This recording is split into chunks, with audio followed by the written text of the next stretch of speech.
Hello, beautiful, amazing, fantastic world, and you, individual out there. Today, I would like to speak about the beings behind words and language. To truly feel your way through what words really mean. To really, when you speak, when you communicate, when you visualize what you are supposed and what you are attempting to communicate to another human being. It is important to actually know what words means, to truly feel the words, because words feels different based on where and how you use it. Words are beings. Words are inner expressions of soul, feelings and inner thoughts. Of course, we can use language to express outer descriptions of our sense-perceptible reality. But to use language to truly express your inner thoughts, feelings and emotions, your will and your interests, your faith and devotion and such, and to truly feel out the words, you will slowly, how should I describe it? You slowly but surely build yourself an organ way into the spiritual realm, where you can see that words are beings. That when what words you use affects other human beings. The sentence you use, the intentions behind the words and language, and how open you are and how willing you are to truly learn something new and to merge with another human being to truly know what that human being feel. Of course, you need to have, or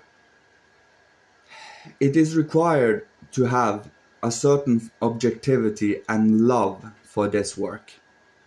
Because when you love this, you truly can feel into it. Because you're interested, you're curious, you really want to, what is this? And you want to grow and develop a certain form of language that can describe inner states of being. When you feel and when you think and when you will deeds and such. To truly be clear, consistent, honest and straightforward in your communication. To not clothe your words in conjugations and in bravados, and it is only glitter on the surface, but truly the underlying intention is something completely different. It's called cognitive dissonance, where they want something and say something else. And that is why we come into ourselves and become aware of who you are and what your language are. Because when you feel your way directly to what you speak, like I am doing now, for example, this is just an example. I speak creatively, inspirationally. I do not plan what I am going to speak about other than maybe a sentence. A sentence I drag down and then I free speech from there, based on what I have studied and take concepts and realities I truly am living in the moment.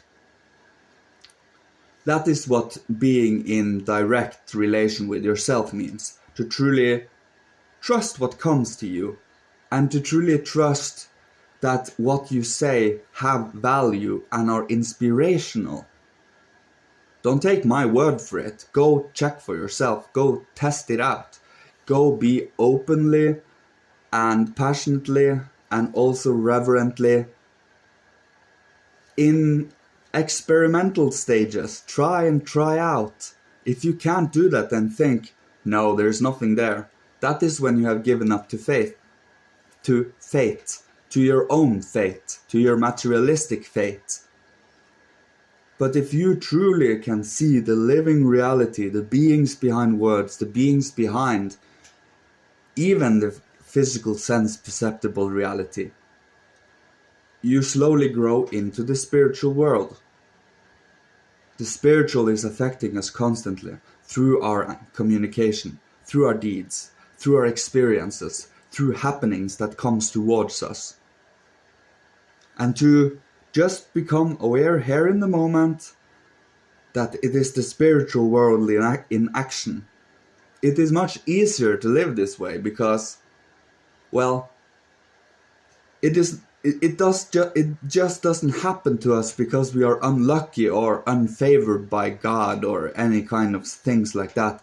It has to do with karma and with our journey as human beings, as a whole race, as individuals, as a member of a country, as a society, and as religions, as culture, and so on. It is many layers to this. And to truly, truly go and be a beggar of the spirit, to long for where are we going, where did we come from, what are we doing now, and what is our values and what is our purpose, more or less. Not a purpose as in there we stay, as it is truly a very, very flexible purpose that has many, many variables and many individualistic uniquenesses to it. And the more we honor it, and at the same time come to harmony and come to understanding with each other, the less of a problem it is to be unique, because we do not compete about who is the best, because the best doesn't exist. That hierarchy is something we completely made up for ourselves because we have inferiority complexes. So we need to follow in many ways. But we do not need to follow because we have our own inner strengths to follow, our own guidance, our own inner voice. So if we are to only follow, then the first one to follow, who was that to follow? The spiritual world. He followed himself, and then the others followed him again.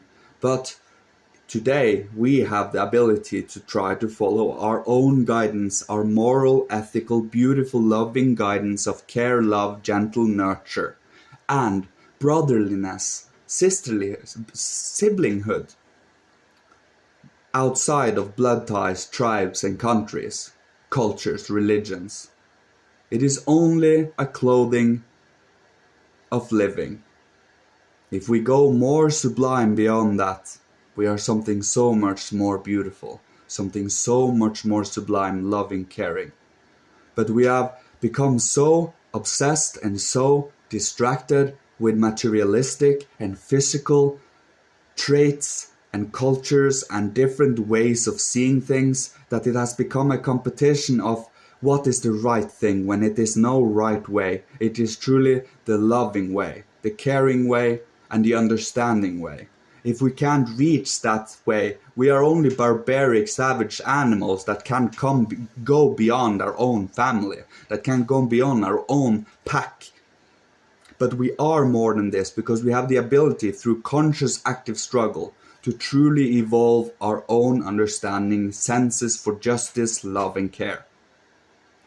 I am mentioning love almost every video I am ever putting out, because that is the front line priority and focus for me, to understand, to truly go in, to try to know, to find out.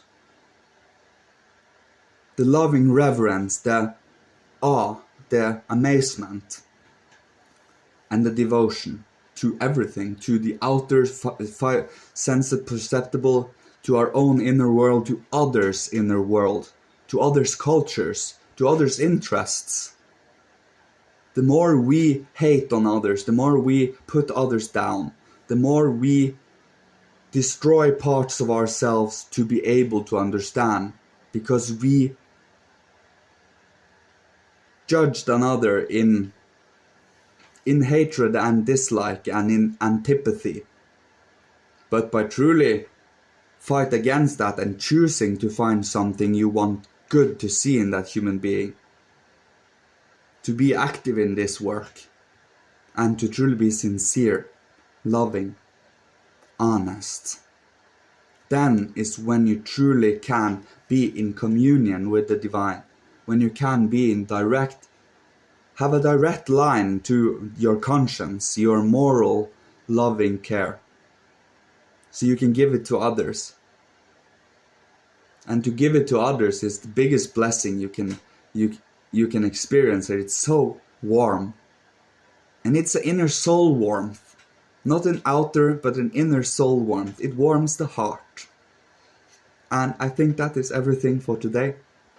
Thanks, everyone. It was about words and the beings behind words, but it became the spiritual world in the end. And I thank you all. Thanks for listening to me, subscribing, sharing, liking, commenting.